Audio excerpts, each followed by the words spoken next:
Hey there, it's Amanda with the Pretty House team.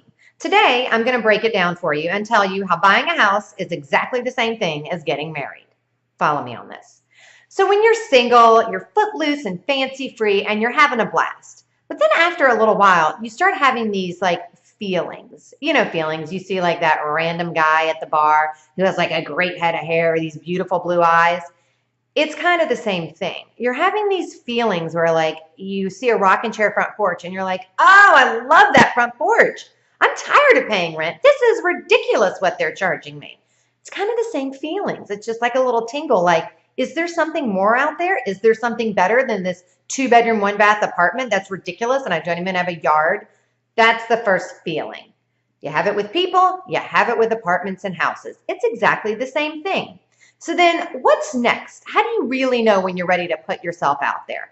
If you're doing it right, you're going to make a list. I remember back when I was in college, I did not do it right. I went out there and basically looked a mess. I was overweight. I had a terrible haircut. I drank entirely too much. And I had no idea what I wanted. But then I sat down and I made a list. I wanted tall. I wanted funny. I wanted college educated, good dresser. Did I mention tall, smart?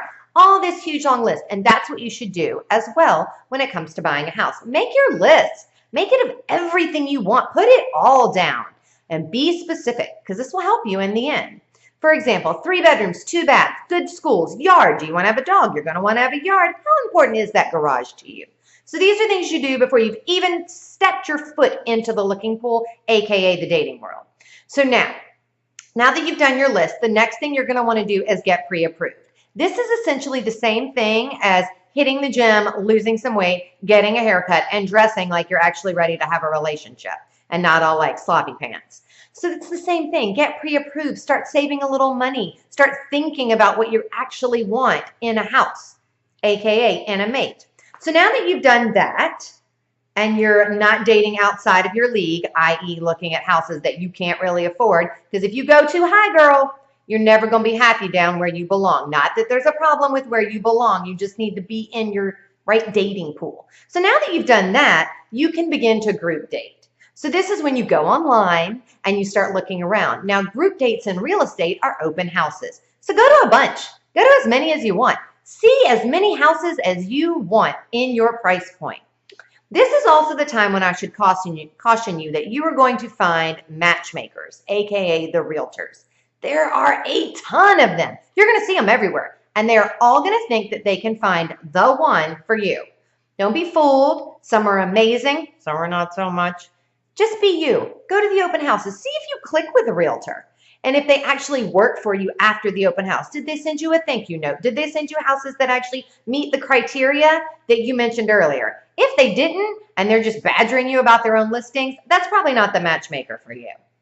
Also, if you meet with someone during an open house and they're pressuring you to sign a buyer brokerage agreement when you haven't even gotten to know them, they might not be the realtor/matchmaker for you either. Now is the time where you're going to want to refine that list of yours. Okay, so I get that my list in college was extensive, but did I really need somebody tall? No, I needed somebody taller than me, and I'm 5'1". So do you really need an acre of land? Probably not. If it's still important, leave it on the list, but just kind of refine some things based upon what you can afford or your dating pool.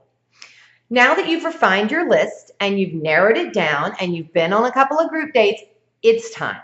You've looked online, you've gotten pre-approved, you met all the matchmakers. Are you ready to get serious? Now is the time when you choose your realtor. Choose your realtor wisely because this realtor will go from matchmaker to wedding planner seamlessly if they've done their job right. And once you find your realtor, you guys are going to start working together, and this is the really fun part. This is when you feel like the most important person in the world. They're texting you, they're calling you, they're probably spending some money on you. They are just being amazing. And you know what else they're also doing? Saving you a ton of time. Because if you've chosen the right realtor, they're going to show you houses that are exactly what you want to see. And then the most amazing thing will happen. You will walk into one house and you'll get that feeling, that warm, fuzzy feeling. And you'll know this is the one. It happened with me. It happened with me and my husband. The one will come to you. Do not delay. When you meet the one, you need to make a solid, strong offer, aka engagement. Pop that question. If you're ready and you know that house is the one, make the offer, make a strong offer, because pretty soon they're going to say yes to somebody else if you don't, especially in this market. So you've gotten engaged. Congratulations. Let me warn you, engagement, contract to close is when the poop is going to hit the fan.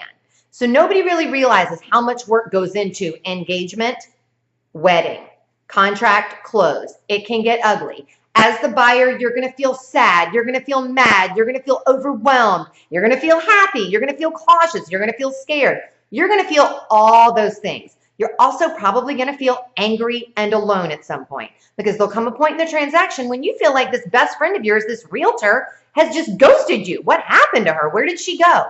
Rest assured, if you hired smartly, she's in the background making sure that your DJ is on his A game, aka your lender, and that the open bar is on point, aka that the title company has made sure that the title is clear, permits are closed, and you can buy that house footloose and fancy free. So that's all going to happen during the engagement period to the wedding, the contract to the close. This is also where you're going to be spending money. Typically, you would do it for things like deposits. With a contract, you're going to do it for things like inspections and appraisals. So see how that's all like coming together? And then where do we go from there, everybody? Wedding, ching, ching, ching, ching, ching, champagne toast. It's closing day. It's the exact same thing. You go to the closing, your realtor will have gone over all of your numbers with you, just like your wedding planner would have gone over all of your budget numbers with you, and you will have a great day at closing. And then after that, you can go and open the doors to the one, and you can spend eternity with that house, or the next 3 to 5 years. Either way, if you're starting to have those warm, fuzzy feelings and you want to get out there and find the one, I've provided a link right below that will take you to a list of open houses in the Palm Harbor area this weekend. Have a great time, everybody, and I hope you fall in love with your house of dreams soon.